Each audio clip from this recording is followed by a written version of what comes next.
नमस्कार, KP news के bulletin में आपका स्वागत है। मैं हूं पूजा आपके साथ। चलिए शुरू करते हैं आज की खबरों का सिलसिला। उससे पहले एक नजर आज की सुर्खियों पर डालते हैं। बीदर शहर के अलामी डिग्री कॉलेज में आज वन महोत्सव मनाया गया। यदि जल्द ही पुरानी पेंशन योजना लागू नहीं की गई तो उन्हें फिर से आंदोलन का रास्ता अपनाना पड़ेगा। केंद्र सरकार का सहयोग पाने के लिए राज्य सरकार को अपना व्यवहार बदलना चाहिए, श्री कुमारस्वामी। वाल्मीकि घोटाला, क्या एससी एसटी के पैसे की हेराफेरी न्याय है? वित्त मंत्री निर्मला सीतारमण ने पूछा। राहुल गांधी ने सदन में ऐसा क्या बोला जो वित्त मंत्री निर्मला सीतारमण हंसने लगी। महाराष्ट्र में हो सकते हैं मणिपुर जैसे हालात, शरद पवार के बयान पर भड़की भाजपा।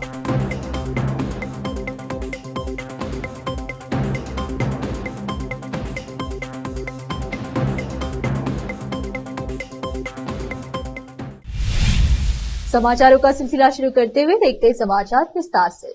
बीदर शहर के अलामी डिग्री कॉलेज में आज वन महोत्सव मनाया गया। कार्यक्रम में मुख्य अतिथि के रूप में सहायक वन संरक्षक मोहम्मद मुजीबुद्दीन ने छात्रों के साथ पेड़ों का उत्सव और सामाजिक वानिकी शीर्षक के तहत एक चर्चा आयोजित की है और समस्याओं का संभवित समाधान। उन्होंने उप विषयों को विस्तार से संबोधित करते हुए कहा कि जंगल से हमें लकड़ी, गोंद, लाह, शहद, बम्बा तथा औषधीय पौधे प्राप्त होते हैं, लेकिन सबसे मूल्यवान चीजें जो हमें जंगल से मिलती है वे हैं ऑक्सीजन, स्वच्छ पानी, सुंदरता, हरियाली, मौसम, स्वच्छ हवा, नदियां और नहरें।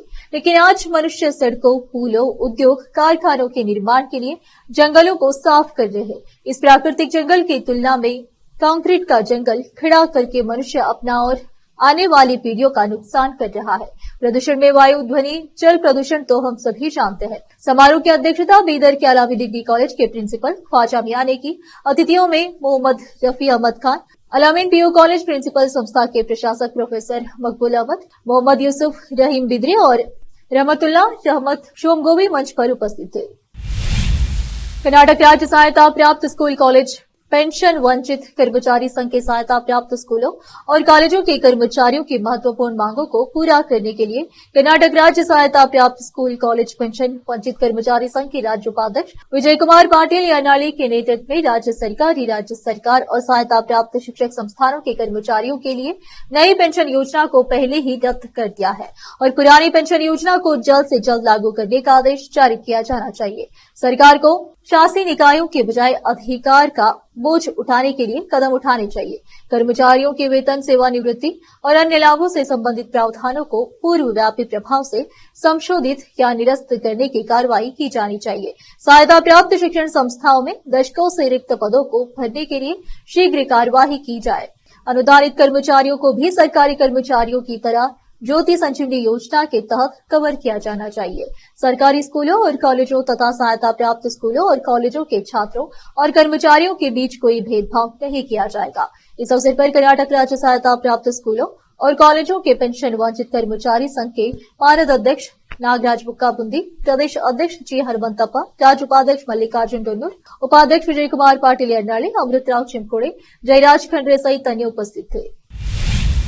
रोकते समाचारों का सिलसिला एक ब्रेक के लिए, जल्द लौटते हैं ब्रेक के बाद।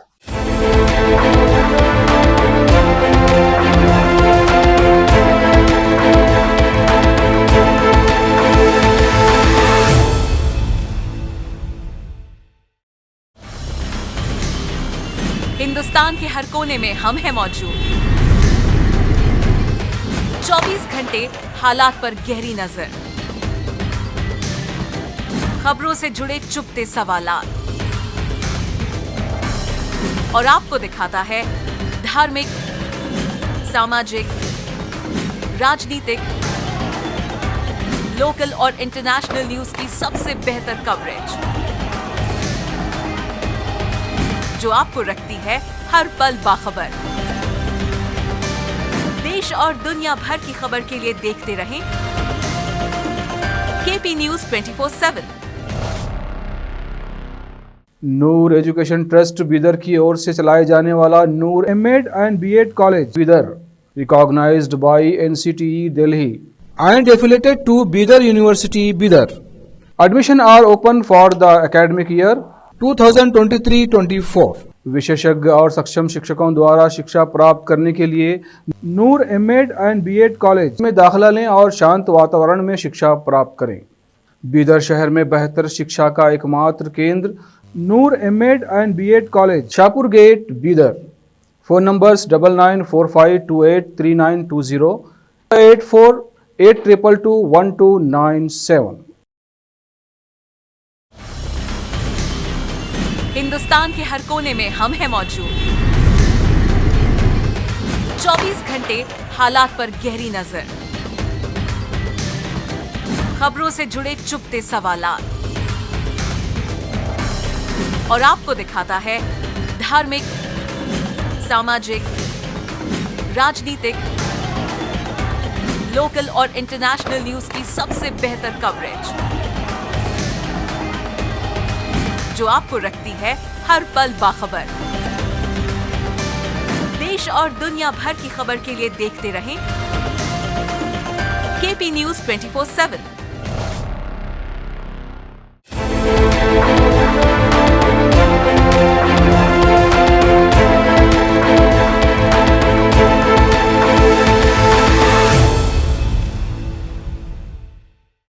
ब्रेक के बाद आपका स्वागत है। आइए अब देखते हैं देश के अन्य समाचार। केंद्रीय भारी उद्योग और इस्पात मंत्री श्री कुमार स्वामी ने कहा कि केंद्रीय बजट 2024 में कर्नाटक के साथ कोई अन्याय नहीं हुआ है और कहा जा रहा है कि राज्य सरकार को दोष नहीं देना चाहिए, बल्कि आवश्यक सहायता प्राप्त करने के लिए केंद्र सरकार के साथ अच्छे संबंध बनाए रखना चाहिए।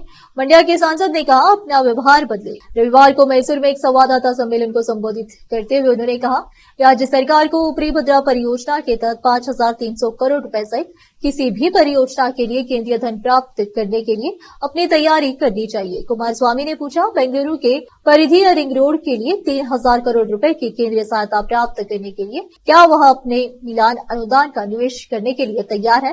केंद्र सरकार के नोटिस के बावजूद उन्होंने कई कार्यक्रमों के लिए केंद्रीय निधियों के उपयोग प्रमाण पत्र क्यों नहीं प्रस्तुत किए? क्या उन्होंने केंद्र सरकार के जल जीवन मिशन के तहत किए गए कार्यों की गुणवत्ता का निरीक्षण किया है? केंद्रीय वित्त मंत्री निर्मला सीतारमण ने मुख्यमंत्री सिद्धरामैया पर निशाना साधते हुए उनसे पूछा कि क्या आदिवासी वाल्मीकि समुदाय का पैसा हड़पना न्याय है? कर्नाटक महर्षि वाल्मीकि अनुसूचित जनजाति निगम में 88 करोड़ रुपए के अवैध हस्तांतरण सहित 187 करोड़ रुपए के घोटाले का जिक्र करते हुए सीतारमण ने यहां भाजपा कार्यालय में संवाददाताओं से बात करते हुए सिद्धरामैया पर तथ्यों को छिपाने और केंद्र सरकार पर दोष मढ़ने का प्रयास करने का आरोप लगाया, क्योंकि इसमें एक राष्ट्रीयकृत बैंक के बैंक अधिकारी शामिल थे। सिद्धरामैया के इस आरोप पर कि केंद्रीय वित्त मंत्री को जवाबदेह ठहराया जाना चाहिए क्योंकि इसमें बैंक शामिल थे। सीतारमण ने कहा, वह ऐसा इसलिए कह सकते हैं क्योंकि उन्हें इस तरह की बातें करने की आदत है। यह बहुत गैर जिम्मेदाराना है। अपने मंत्री को इस्तीफा दे दिया है। आपके लोग कह रहे हैं कि पैसा निजी खातों में जमा किया गया है। मंत्री ने कहा कि बैंक अधिकारियों के खिलाफ पहले ही कार्रवाई की जा चुकी है और आगे भी उनके खिलाफ कार्रवाई की जाएगी। निश्चित रूप से उन्हें कोई संरक्षण नहीं दिया जाएगा। पुलिस जांच में खुलासा हुआ है कि दक्षिण पूर्वी बेंगलुरु के कोरमंगला में अपने पेइंग गेस्ट आवास में चाकू घोंपकर हत्या की शिकार हुई बिहारी की 24 वर्षीय युवती कृति कुमारी ने हमलावर के उत्पीड़न से अपनी सहेली की रक्षा करने की कीमत चुकाई। संदिग्ध अभिषेक कोसी 24 वर्षीय का कृति की दोस्त और सहकर्मी के साथ संबंध था। पुलिस सूत्रों के अनुसार कोसी कथित तौर पर अपनी गर्लफ्रेंड के साथ दुर्व्यवहार करता था। अपनी दोस्त को कोसी से बचाने के लिए कृति ने उसे नई जगह शिफ्ट करने में मदद की। पुलिस जांच में पता चला कि कोसी इस घटना से बहुत नाराज था और उसने कृति को खत्म करने का फैसला किया। मंगलवार रात करीब 11:15 पर गोसी वेंकट रेड्डी लेआउट स्थित भार्गवी महिला आवास गृह में घुसा। कृति के तीसरे मंजिल पर स्थित कमरे में चढ़ा और उसका दरवाजा खटखटाया। जब कृति ने दरवाजा खोला तो वह जबरन अंदर घुस आया और उस पर हमला कर दिया। कृति ने उसका विरोध किया और कमरे से बाहर भाग गई। हमलावर ने उसका पीछा किया और कृति पर कई बार चाकू से वार किया और फिर उसका गला रेत कर हत्या कर दी और मध्य प्रदेश में अपने गृह नगर भाग गया। बेंगलुरु शहर के पुलिस आयुक्त बी दयानंद ने डीएच को बताया कि हमलावर को मध्य प्रदेश में हिरासत में लिया गया था और ट्रांजिट वारंट के जरिए उसे बेंगलुरु लाया गया। रोकते समाचारों का सिलसिला एक ब्रेक के लिए, जल्द लौटते ब्रेक के बाद।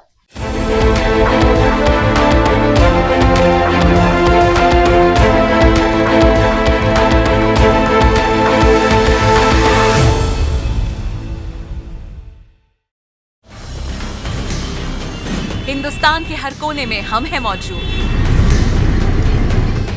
24 घंटे हालात पर गहरी नजर,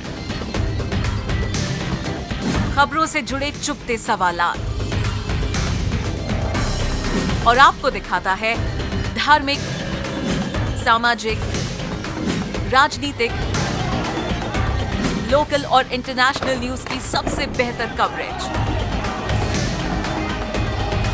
जो आपको रखती है हर पल बाखबर। देश और दुनिया भर की खबर के लिए देखते रहें KP news 24/7। Noor education trust Bidar की ओर से चलाए जाने वाला Noor MEd and BEd college Bidar, recognised by NCTE Delhi and affiliated to Bidar University, Bidar. Admission are open for the academic year 2023-24. विशेषज्ञ और सक्षम शिक्षकों द्वारा शिक्षा प्राप्त करने के लिए नूर एमएड एंड बीएड कॉलेज में दाखिला लें और शांत वातावरण में शिक्षा प्राप्त करें। बीदर शहर में बेहतर शिक्षा का एकमात्र केंद्र Noor MEd and BEd college, Shahpur gate, Bidar. Phone numbers 9945283920, 8482221297।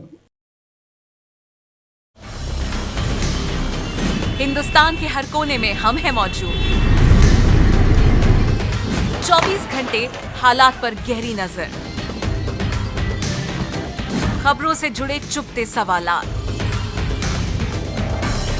और आपको दिखाता है धार्मिक, सामाजिक, राजनीतिक, लोकल और इंटरनेशनल न्यूज की सबसे बेहतर कवरेज,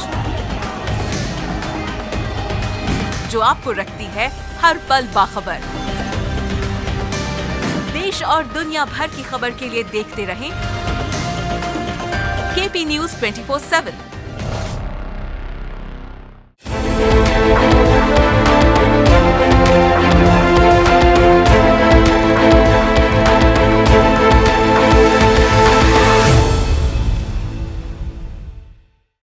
ब्रेक के बाद आपका स्वागत है। आइए अब देखते हैं देश के अन्य समाचार। लोकसभा में विपक्ष के नेता राहुल गांधी ने आज केंद्रीय बजट 2024 को लेकर सरकार पर निशाना साधा। इस दौरान उन्होंने चक्रव्यूह का उदाहरण दिया। राहुल गांधी ने अभिमन्यु को चक्रव्यूह में फंसाकर मारे जाने की घटना का जिक्र करते हुए कहा कि जो अभिमन्यु के साथ किया गया था वही हिंदुस्तान के लोगों के साथ किया जा रहा है। साथ ही उन्होंने बजट की हलवा सेरेमनी पर कुछ ऐसे कह दिया जिसे सुनकर वित्त मंत्री निर्मला सीतारमण हंसने लग गई और हंसते हंसते उन्होंने अपने दोनों हाथ माथे पर रख लिए। राहुल गांधी के इतना कहते ही वित्त मंत्री निर्मला सीतारमण ने हंसते हंसते अपने दोनों हाथ माथे पर रख लिए। इस दौरान हंगामा भी हुई। हालांकि हंगामे के बीच लोकसभा में नेता प्रतिपक्ष ने आगे भाषण जारी रखा। उन्होंने कहा, सर आप हलवा खा रहे हैं और बाकी लोगों को हलवा मिल ही नहीं रहा है। हमने पता किया है कि 20 अधिकारियों ने बजट तैयार किया है। अगर आप लोग नाम चाहते हैं तो मैं आपको इन अधिकारियों के नाम भी दे सकता हूं। आगे उन्होंने कहा, इसका मतलब 20 अधिकारियों ने बजट बनाया है, मतलब हिंदुस्तान का हलवा 20 लोगों ने बांटा है। बांटता कौन है? वही 2 या 3% लोग। मिलता किसे है? केवल इन 3% को ही। बाकी 99% को क्या मिलता है? महाराष्ट्र में आगामी विधानसभा चुनाव से पहले राजनीति तेज हो गई है।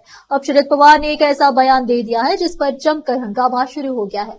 दरअसल शरद पवार ने महाराष्ट्र के भविष्य की तुलना मणिपुर से कर दी है। शरद पवार ने केंद्र की सरकार पर निशाना साधते हुए चिंता जताई है कि मणिपुर जैसे हालात महाराष्ट्र में भी हो सकते हैं। पवार के बयान के बाद भाजपा उन पर हमलावर हो गई है।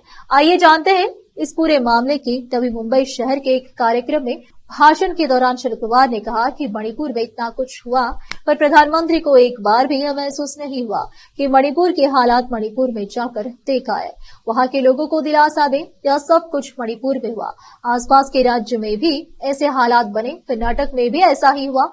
पवार ने आगे कहा कि अब मुझे फिक्र होने लगी है कि वैसे ही कुछ महाराष्ट्र में भी हो सकता है।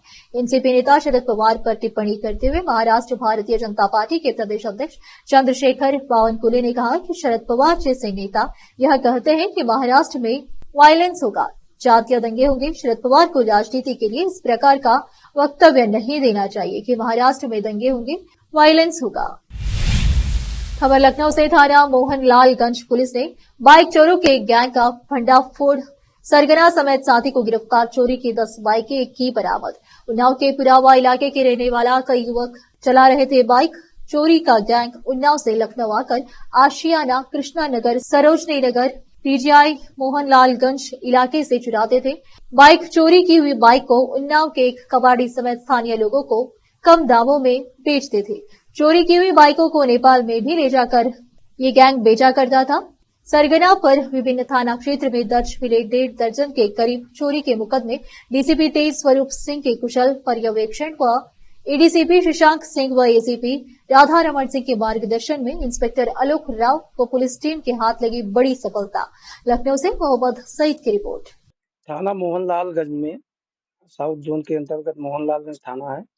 यहाँ पर एक अंतर जनपदी या इसको कहा जाए इंटर रेंज या इंटर जोन या प्रदेश स्तरीय एक गैंग पकड़ा गया है, जिसके 2 शातिर बदमाश वाहन चोर पकड़े गए हैं, जिनमें एक का नाम जयप्रकाश है और दूसरे का नाम नागेंद्र गौतम है। दोनों उन्नाव के रहने वाले हैं। इनकी लंबी चौड़ी क्रिमिनल हिस्ट्री है, पहले भी बहुत बार जेल गए हैं और ये घूम घूम करके शहर में और अन्य जनपदों में बाइक चुराते हैं और इसके बाद ये वाहन को बाहर ले जाके बेचते हैं। यहाँ तक कि इनसे पूछताछ पर ये बात भी प्रकाश में आई है कि इनका नेपाल के व्यक्तियों से भी संपर्क है और बाइक को वहाँ सप्लाई करते हैं। इसमें कई और लोग शामिल हैं जिनका नाम यहाँ लेना ठीक नहीं है, उन पर अलग से कार्रवाई की जाएगी। और ये वाहन जो गैंग पकड़ा गया, इनके कब्जे से 10 मोटरसाइकिल बरामद हुई है। अभी और भी बरामदगी का प्रयास जारी है। इनके गैंग में कौन कौन सदस्य है उनके बारे में जानकारी कर ली गई है, उनके खिलाफ कार्रवाई की जा रही है। उत्तर प्रदेश जनपद गोरखपुर में भाजपा के पूर्व राष्ट्रीय मंत्री पूर्व एमएलसी विनोद पांडे ने रानीडीहा क्षेत्रीय भाजपा कार्यालय पर पत्रकार वार्ता व बजट पर संगोष्ठी को संबोधित करते हुए कहा कि 2024-25 का केंद्रीय बजट विकसित भारत के निर्माण के संकल्प के साथ लाया गया है। बजट में कर्ज गारंटी योजना से उत्तर प्रदेश को 20 लाख इकाइयों को जीवन दान मिलेगा, जिससे 22 लाख नए उद्यमी तैयार होंगे। शिक्षा के क्षेत्र 1000 आईटीआई को हब और स्कोप व्यवस्था अपग्रेड होगा, जिससे लाखों युवाओं को फायदा मिलेगा। बजट में इंफ्रास्ट्रक्चर पर विशेष जोर दिया गया है। उत्तर प्रदेश को इस बजट में 10 नए राष्ट्रीय राजमार्ग मिलेंगे, 2 से 3 इंडस्ट्रियल पार्क बनेंगे। इस बजट में उत्तर प्रदेश में कुल 20 लाख शहरी पीएम आवास और 25 लाख ग्रामीण पीएम आवास मिलेंगे। अर्थव्यवस्था बनाने में तीव्रता प्रदान कर रही है। 2047 तक विकसित भारत की संकल्प को यह बजट तीव्र गति देगा। यह बजट विशेषकर उत्तर प्रदेश को 3 ट्रिलियन अर्थव्यवस्था वाला प्रदेश बनाएगा। गोरखपुर से विकास कुमार भारद्वाज की रिपोर्ट। दरअसल जब केंद्रीय सरकार ने बजट प्रस्तुत किया तो एक माहौल बनाया गया इंडिया गठबंधन के राजनीतिक दलों द्वारा। इस बजट में तो कुछ है नहीं, ये तो कुर्सी बचाओ बजट है, इसमें तो केवल आंध्र प्रदेश की बात है, इसमें तो केवल बिहार की बात है। तो जो 48,50,000 करोड़ का बजट है, ये क्या बिहार आंध्र प्रदेश को दिया गया है? यह पूरे देश के संपूर्ण विकास की दृष्टि से 2047 में हम विकसित राष्ट्रों की बात में खड़े हों, उसको केंद्र में रख करके हमारा जो प्रयास चल रहा है, यह बजट उसी प्रयास की एक अवधारणा जो है उसी के बेस और उसी के आधार पर भारतीय जनता पार्टी ने सारे राज्यों की चिंता की। हमीरपुर ट्रैक्टर व लोडर की जोरदार भिड़ंत, नेशनल हाईवे 34 में भीषण सड़क हादसा। टक्कर के बाद लोडर व ट्रैक्टर दोनों वाहन हुए बुरी तरह क्षतिग्रस्त, 3 व्यक्ति गंभीर रूप से हुए घायल। स्थानीय लोगों व कुछेचा चौकी पुलिस ने वाहनों के अंदर फंसे 3 गंभीर घायलों को पहुंचाया अस्पताल। हाईवे में लगा जाम खुलवाने के लिए पुलिस ने अदा की सक्रिय भूमिका। सदर कोतवाली क्षेत्र के चांदो की मोड़ के पास हुई घटना। हमीरपुर से प्रतीक अवस्थी की रिपोर्ट। एक बार फिर से रुकते एक ब्रेक के लिए, जल्द लौटते ब्रेक के बाद। हिंदुस्तान के हर कोने में हम हैं मौजूद। 24 घंटे हालात पर गहरी नजर, खबरों से जुड़े चुपते सवालात और आपको दिखाता है धार्मिक, सामाजिक, राजनीतिक, लोकल और इंटरनेशनल न्यूज की सबसे बेहतर कवरेज, जो आपको रखती है हर पल बाखबर। देश और दुनिया भर की खबर के लिए देखते रहें KP News 24/7। ब्रेक के बाद आपका स्वागत है। आइए अब देखते हैं अंतर्राष्ट्रीय समाचार। इजरायल और हिजबुल्लाह के बीच तनाव लगातार बढ़ता ही जा रहा है। इस बीच बढ़ते तनाव को देखते हुए भारत ने लेबनान में अपने नागरिकों को सावधानी बरतने और वहां की यात्रा करने से बचने की सलाह दी है।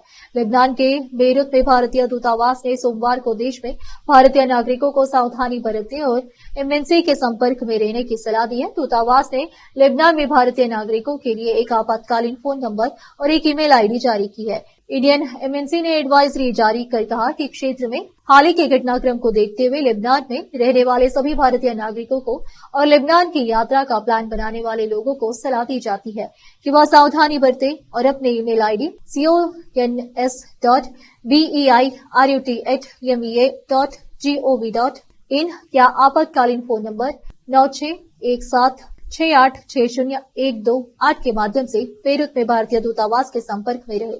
समाचार एजेंसी रॉयटर्स के मुताबिक सोमवार को दक्षिणी लेबनान में एक इजरायली ड्रोन हमले में 2 लोगों की मौत हो गई। यह हमला शनिवार को इजरायल के कब्जे वाले गोलान हाइट्स में रॉकेट हमले के बदले में किया है, जिसमें 12 किशोरों और बच्चों की मौत हो गई थी। इजरायल और अमेरिका का दावा किया था कि हमला हिजबुल्लाह की तरफ से किया गया था। वेनेजुएला में रविवार को हुए राष्ट्रपति चुनाव में निकोलस मादुरो को विजेता घोषित किया गया। हालांकि विपक्षी नेता नतीजों से खुश नहीं है और विरोध करने की तैयारी कर रहे हैं। राष्ट्रीय चुनाव परिषद के प्रमुख एल्विस एमोरोसो ने बताया कि मादुरो को 51% वोट मिले, जबकि विपक्षी उम्मीदवार एडमुंडो गोंजालेज के खाते में 44% वोट गए हैं। उन्होंने बताया कि यह नतीजे 80% मतदान केंद्रों पर पड़े वोट पर आधारित है। चुनाव प्राधिकरण ने अभी तक 30,000 मतदान केंद्रों के आधिकारिक मतदान आंकड़े जारी नहीं किए हैं, जिससे विपक्ष नतीजों की पुष्टि नहीं कर पा रहा है। मौजूदा राष्ट्रपति निकोलस मादुरो को इस चुनाव में एकजुट विपक्ष से कड़ी चुनौती का सामना करना पड़ा था। विपक्ष ने चुनाव प्रचार के दौरान कहा था कि वो बीते 1 दशक से जारी आर्थिक संकट को दूर करेंगे। वेनेजुएला में आर्थिक संकट के चलते करीब 70 लाख लोग देश छोड़कर अन्य देशों में बस चुके हैं। 74 वर्षीय एडमुंडो गोंजालेजा यूरुशिया के नेतृत्व में विपक्ष के मादुरो के खिलाफ चुनाव लड़ा था। हालांकि वह बीते 11 वर्षों से सत्ता पर काबिज मादुरो को मात नहीं दे सके। फिर से एक नजर सुर्खियों पर। बीदर शहर के आलामी डिग्री कॉलेज में आज वन महोत्सव मनाया गया। यदि जल्द ही पुरानी पेंशन योजना लागू नहीं की गई तो उन्हें फिर से आंदोलन का रास्ता अपनाना पड़ेगा। केंद्र सरकार का सहयोग पाने के लिए राज्य सरकार को अपना व्यवहार बदलना चाहिए, श्री कुमारस्वामी। वाल्मीकि घोटाला क्या SC/ST के पैसे की हेराफेरी न्याय है, वित्त मंत्री निर्मला सीतारमण ने पूछा। राहुल गांधी ने सदन में ऐसा क्या बोला जो वित्त मंत्री निर्मला सीतारमण हंसने लगी। महाराष्ट्र में हो सकते हैं मणिपुर जैसे हालात, शरद पवार के बयान पर भड़की भाजपा।